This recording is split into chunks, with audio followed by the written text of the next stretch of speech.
Bonjour à tous.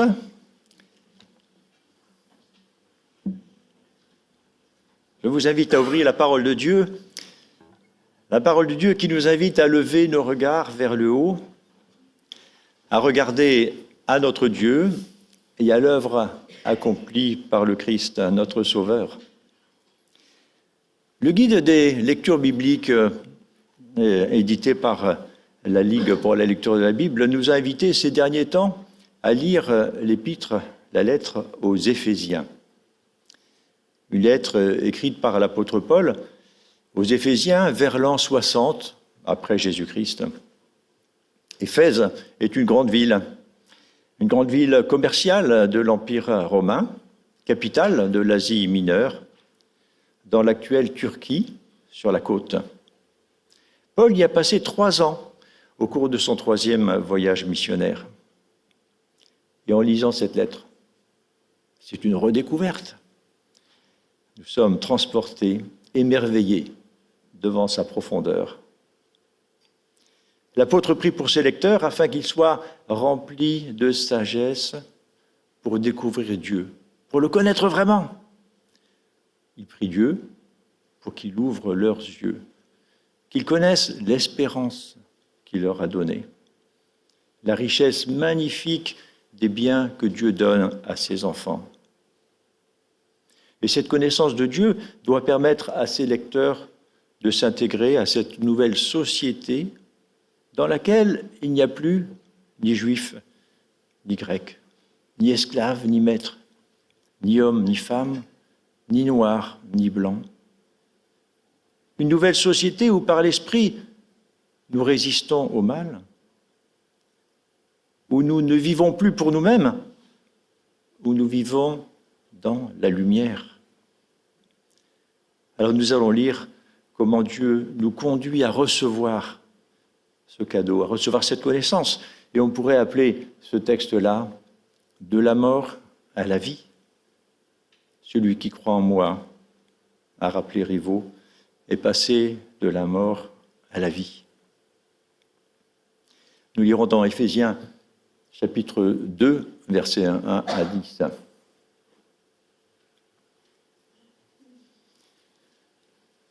Autrefois, vous étiez morts à cause de vos fautes, à cause de vos péchés.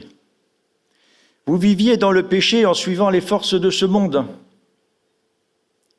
Vous obéissiez au chef des puissances mauvaises qui règnent entre ciel et terre. Ce chef, c'est l'esprit du mal qui agit maintenant chez ceux qui désobéissent à Dieu. Autrefois, nous aussi, nous faisions tous partie de ces gens-là quand nous vivions selon nos désirs mauvais. Nous obéissions à ces désirs et à nos pensées mauvaises. À cause de notre nature, nous méritions la colère de Dieu comme les autres. Mais Dieu est riche en pitié. Et il nous aime d'un grand amour. C'est pourquoi, nous qui étions morts à cause de nos fautes, il nous a donné la vie avec le Christ. Oui, vous êtes sauvés grâce à la bonté de Dieu. Avec le Christ Jésus, il nous a réveillés de la mort et avec lui encore, il nous a fait asseoir dans les cieux. Ainsi, en montrant sa bonté pour nous dans le Christ Jésus, Dieu a voulu prouver pour toujours la richesse extraordinaire de ses bienfaits. En effet, vous êtes sauvés grâce à la bonté de Dieu et parce que vous croyez. Cela ne vient pas de vous, c'est Dieu qui vous donne le salut. Ce salut ne vient pas de vos actions à vous. Personne ne peut se vanter. Oui, c'est Dieu qui nous a fait, il nous a créés dans le Christ Jésus, pour que nous menions une vie riche en actions bonnes. Et ces actions, Dieu les a préparées pour que nous les fassions.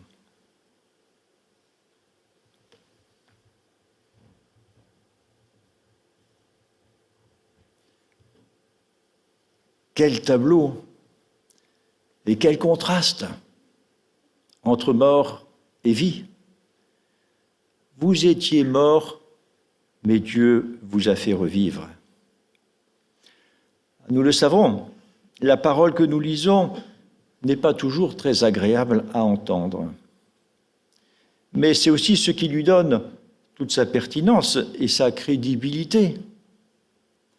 Un constat pessimiste quand il s'agit de l'homme, un constat optimiste quand il s'agit de Jésus-Christ et de ce qu'il change dans notre vie et dans notre regard sur le monde. D'abord, le diagnostic de Dieu, le diagnostic divin. Ah oui, je n'ai pas pris la petite télécommande. Merci. Vous pouvez me la passer, merci pour la suite. Le diagnostic divin. Ah, le texte commence très fort. Le regard que porte Dieu sur l'humanité est sévère. L'apôtre n'y va pas par 4 chemins. Il ne va pas ménager ses auditeurs. Autrefois, vous étiez morts à cause de vos fautes. Vous étiez morts à cause de vos fautes, à cause de vos péchés. Mais ce constat, vous le remarquez, ne s'applique pas seulement aux seuls habitants d'Éphèse. Vous étiez morts. Ah oui, c'est peut-être pour les autres. Il s'applique aussi à l'auteur et à ses proches. Vous l'avez remarqué, le basculement du vous au nous. Autrefois, nous aussi, nous faisions tous partie de ces gens-là. Nous aussi. Nous désobéissions aussi à Dieu. Il évoque quoi, là, l'apôtre? Les Juifs et les païens. Cette affirmation concerne les Juifs et les païens, dont il va parler dans le chapitre suivant. Tous sont morts à cause de leurs fautes et de leurs péchés, c'est-à-dire nous aussi. Il désigne l'ensemble de l'humanité. Mais enfin, Paul, on n'est pas mort. On n'est pas mort. Il y a même des personnes vivantes parmi nous, tellement vivantes qu'elles font de belles choses. Des gens très intelligents, des sportifs, des gens très généreux, des gens très gentils. Non. Paul énonce ces 3 vérités graves qui s'appliquent à tous les hommes, quels qu'ils soient. 3 vérités. Nous sommes morts à cause de nos fautes et de nos péchés. Vous viviez dans le péché en suivant les forces de ce monde, dit-il, en obéissant à un chef. Quel chef? Quel chef? C'est une traduction à un français courant qui utilise ce terme. Le diable, ah oui. Le prince des puissances mauvaises qui règne entre ciel et terre. Effectivement, le texte évoque cette réalité-là, mais c'est le diable. Alors, on est tous dans le péché, on vit tous dans le péché. Est-ce que ce texte s'adresse à des personnes particulièrement méchantes, à des meurtriers, à des preneurs d'otages, ceux qui tuent et exploitent les personnes plus faibles qu'eux? Non, non. Ce texte s'adresse à tout le monde. Il correspond aussi aux artisans et aux riches, aux pauvres de cette ville d'Éphèse, aux juifs comme aux non-juifs, bref, aux hommes de tous les temps. Faute et péché. Les fautes, au fond, c'est comme un faux pas qui nous amène à dépasser une limite, à nous écarter du bon chemin. Le péché, c'est l'idée de manquer une cible. On pourrait dire que ce sont les aspects positifs et négatifs du mal que nous commettons. Vous savez, on disait aussi le mal par commission ou le mal par omission.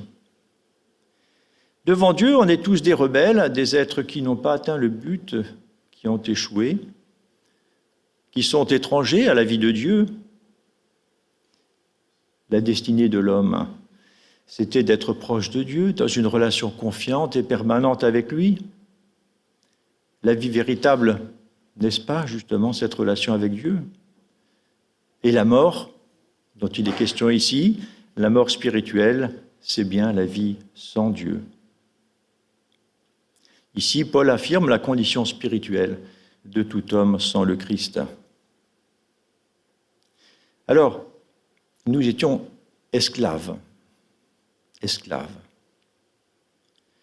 Pourquoi? Parce que ce texte décrit aussi la réalité de personnes qui ne sont pas libres, qui sont soumises à trois esclavages, trois dépendances.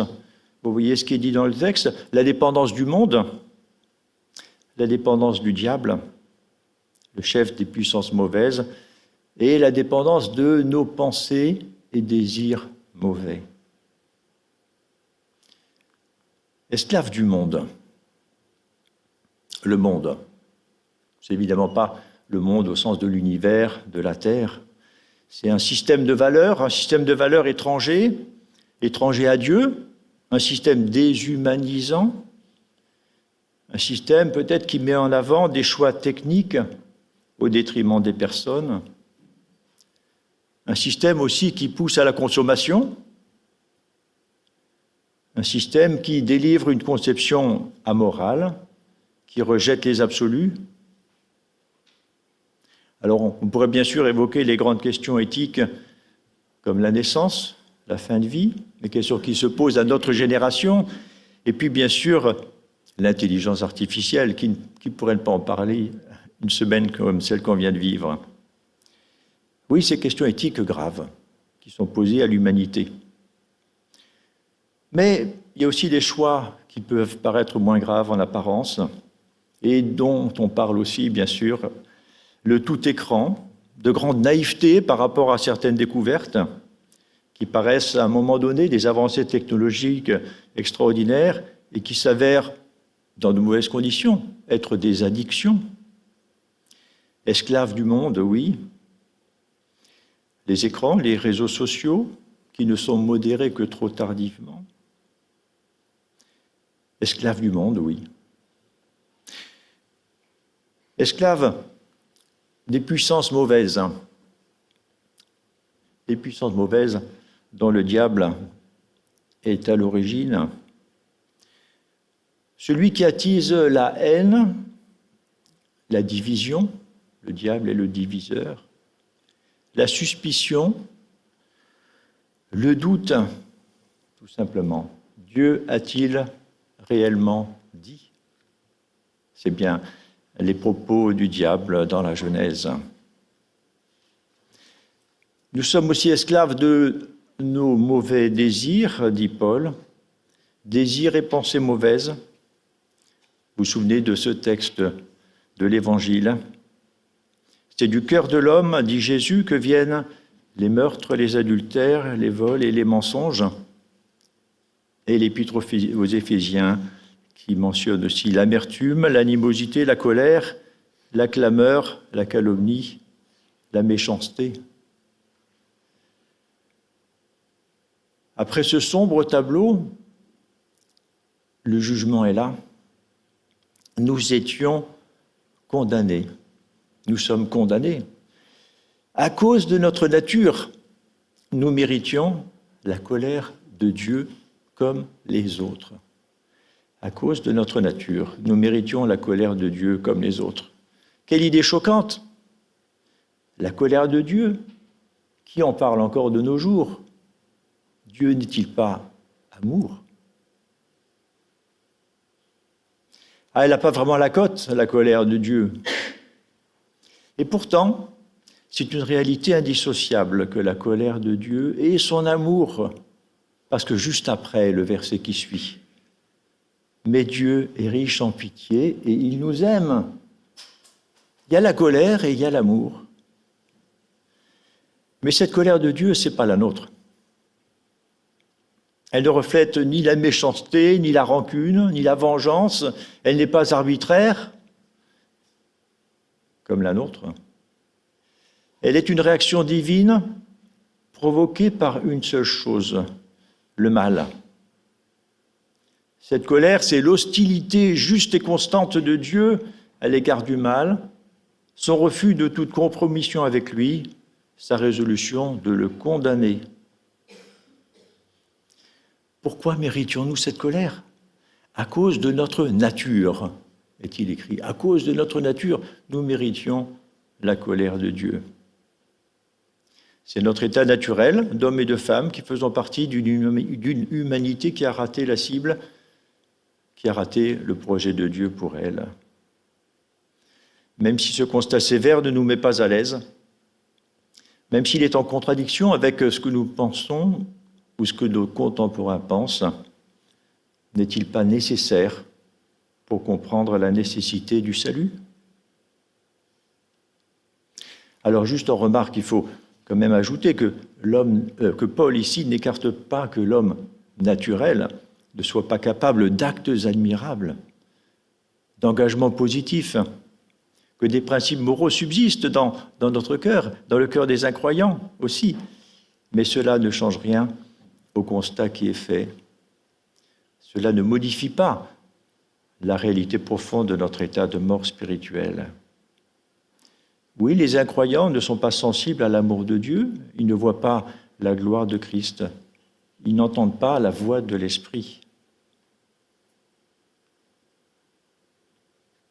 Mais passons à la solution de Dieu que nous lisons dans les versets qui suivent. À cette transition, ce « mais Dieu ». À cause de notre nature, nous méritions la colère de Dieu comme les autres, mais Dieu. Mais Dieu est riche en compassion. Son amour pour nous est tel que, lorsque nous étions morts à cause de nos fautes, il nous a fait revivre avec le Christ. Oui, face à la condition désespérée de l'humanité, voici l'initiative miséricordieuse et l'action souveraine de Dieu. Nous étions objets de colère par notre nature. Et par grâce, nous sommes ramenés à la vie. Nous étions par notre nature morts à nos fautes. Nous sommes ramenés à la vie. Nous étions captifs, esclaves de nos passions. Nous sommes même assis dans les cieux. Nous étions condamnés et nous sommes graciés, nous dit le texte. Il nous a fait revivre avec Christ, il nous a réveillés de la mort, ressuscités avec Christ, il nous a fait asseoir dans les cieux avec Christ. Remarquez ce « avec Christ » qu'on trouve à toutes ces lignes-là. Ces trois actions correspondent à trois événements historiques de la mission de Jésus. La résurrection, l'ascension et l'accession à la droite du Père, que nous disons dans le credo. Il est ressuscité le troisième jour, il est monté au ciel, où il est assis à la droite du Père, le Christ. C'est notre foi. Ces trois actions, redonner la vie, ressusciter, fait asseoir, concernent aussi les croyants. Ça nous concerne nous les sauvés. C'est l'union du peuple de Dieu avec le Christ qui est affirmée ici. Par solidarité avec lui, nous sommes à présent ramenés à la vie. Libérés de nos esclavages, graciés, plus sous la condamnation. Pourquoi Dieu a-t-il fait cela? Ça ressort de tout ce texte extraordinaire. Grâce à la bonté de Dieu, cela ne vient pas de vous, c'est Dieu qui vous donne le salut. Ce salut ne vient pas de vos actions à vous, personne ne peut se vanter. Trois mots extraordinaires, salut, grâce et foi. Le salut est un don de Dieu, il est dû à sa miséricorde. La grâce indique que ce don, ce cadeau n'est pas mérité. Et la foi, c'est l'humble confiance avec laquelle nous accueillons personnellement ce cadeau. Est-ce que certains étaient là à la fête de Noël ? Vous vous souvenez ce qu'il y avait sur l'estrade ? Ce qu'a organisé le groupe des théogènes. Un gros paquet. Il y avait un gros paquet, il y avait écrit quoi dessus ? Ah oui, il y avait écrit « de la part de Dieu ». Oui, ce cadeau, c'était évident, il était emballé, il y avait le papier qu'il fallait. De la part de Dieu, le cadeau de Dieu. Et vous vous souvenez, c'était une scénette, hein, eh bien, il y avait différents passants qui passaient devant, qui étaient surpris de voir ce gros paquet, et puis qui réagissaient différemment. L'un pensait ne pas en avoir besoin, l'autre argumentait. Ouais, mais quel Dieu ? L'autre trouvait que ce serait trop simple que Dieu nous fasse un cadeau. Un autre était révolté. Ouais, mais si Dieu existait. Et puis un autre se sentait pas digne. J'ai fait trop de mal. Et oui, mais le message de la bonne nouvelle est ainsi. Oui, nous sommes fautifs et condamnés, destinés à la colère de Dieu. Nous ne pourrons pas nous en sortir nous-mêmes, ni par nos mérites, ni par nos bonnes œuvres. Et puis le verset qui sortait du paquet, quand les enfants ont ouvert le paquet, parce qu'il y a quand même quelqu'un qui a accepté le cadeau et qui a ouvert le paquet, rassurons-nous, c'était « le salaire du péché, c'est la mort, mais le don gratuit de Dieu, merci, c'est la vie éternelle en Jésus-Christ. » Samedi dernier, nous avons réalisé cette collecte avec les autres croyants de notre cité, les catholiques et les musulmans. C'était l'occasion de rencontres et de discussions, je suppose que vous en avez eu vous aussi. Je discutais avec un musulman, j'ai discuté avec plusieurs musulmans qui étaient avec nous là, à Lidl lors de la collecte. Alors on a parlé des piliers de l'islam, qui sont autant de choses à faire pour s'attirer le pardon de Dieu. C'est ce qu'il m'expliquait, hein. Allah le miséricordieux. Alors je lui dis que dans la balance, on serait toujours trop léger. On serait toujours trouvé trop léger. Il m'a dit que l'islam reconnaissait Jésus comme prophète. Issa, je crois. Il l'a appelé. Alors, je lui ai dit que Jésus n'était pas seulement un prophète. C'était le seul par lequel on pouvait être gracié et sauvé.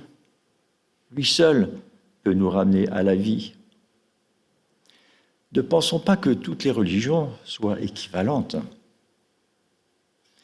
Il n'y a sous le ciel aucun autre nom par qui nous puissions être sauvés, dit l'apôtre Pierre dans Actes 4. Mais regardons ce que Christ a fait pour nous. Mort par nos fautes, c'est la réalité de ce que nous sommes, morts spirituellement. Alors au-dessus de la flèche, Jésus meurt et ressuscite. Et nous sommes ramenés à la vie. Jésus monte au ciel et nous sommes aussi assis avec lui dans les cieux. Jésus siège à droite du Père. Et puis ce verset que j'ai cité, le salut se trouve uniquement en lui. Le salut se trouve uniquement en lui, car nulle part dans le monde il n'a été donné aux êtres humains quelqu'un d'autre par qui nous pourrions être sauvés. Alors regardons à cette croix qui nous rappelle ce que l'amour de Dieu lui a coûté pour amener à lui l'humanité déchue, parce qu'elle s'est révoltée contre lui, parce que nous aussi, nous sommes révoltés contre lui. Des hommes et des femmes morts spirituellement, mais aussi des hommes et des femmes ramenés à la vie, ressuscités avec le Christ emportés dans les lieux célestes par son ascension. Ces hommes et ces femmes, c'est aussi nous. Si nous avons réalisé notre incapacité de plaire à Dieu et accepté personnellement ce cadeau du salut en Jésus-Christ. Et si l'un de nous ne l'a pas fait, si quelqu'un ici ne l'a pas fait, n'a pas encore accepté ce cadeau, je vous propose de le faire, d'accepter le salut en Jésus-Christ par la grâce de Dieu et dans son amour. Que nous puissions rester quelque temps dans le silence pour prier chacun intérieurement.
Nous étions morts à nos fautes et à nos péchés. Nous avons été ramenés à la vie. Nous étions captifs, esclaves de nos passions. Et nous sommes assis dans les cieux. Nous étions condamnés. Nous avons été graciés. À celui qui, par la puissance qui agit en nous, peut réaliser bien au-delà de tout ce que nous demandons ou même pensons. À lui soit la gloire dans l'Église et en Jésus-Christ pour toutes les générations et pour l'éternité. Amen.